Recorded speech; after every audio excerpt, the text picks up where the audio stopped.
Yo creo que la ciudad del mundo con la que hemos establecido la mejor relación, además ha sido una relación afectuosa, de aprendizaje, de solidaridad, de amistad, es Barcelona. El evento Medellín en Barcelona, Barcelona en Medellín, el premio que recibimos el año pasado, City to City. O sea, ha sido una amistad muy linda, la cátedra Barcelona-Medellín. Son muchas las personas de Barcelona que han pasado por nuestra ciudad, que nos han apoyado. Ha sido colaboración en diferentes lugares, fundamentalmente el tema de la cultura, todo lo que tiene que ver con el proyecto de transformación urbana, con la arquitectura como parte del urbanismo ha sido muy importante. Está influido por colombianos que han estado, que estudiaron acá, que conocen esta ciudad. O sea, ha sido un enriquecimiento como tiene que ser, pero y como tiene que ser, darse las relaciones fundamentalmente alrededor de la cultura.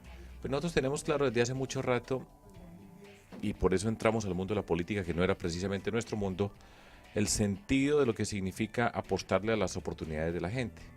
Y las oportunidades significan, construir oportunidades significa apostarle al talento. Y el talento va de la mano de la educación, de la ciencia, de la tecnología, en estos tiempos de la innovación, el emprendimiento y la cultura.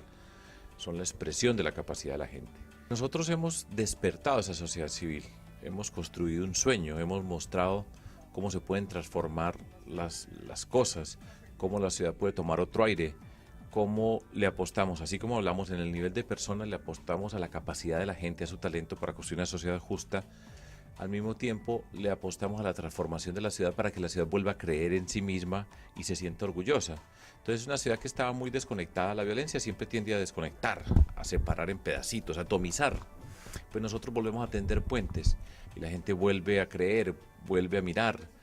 En Antioquia, y en particular en Medellín, que es la capital del departamento de Antioquia, hay un gran sentido de pertenencia. Pero nosotros le dimos la materia prima para decir, no, mire lo que somos capaces nosotros. Y eso le hemos puesto un nombre que se llama esperanza. Que esperanza significa pues que creemos en nosotros, que le damos sentido a la palabra dignidad, que toda persona ve una puerta por la cual dice, por allá eventualmente puedo pasar yo, y eso es.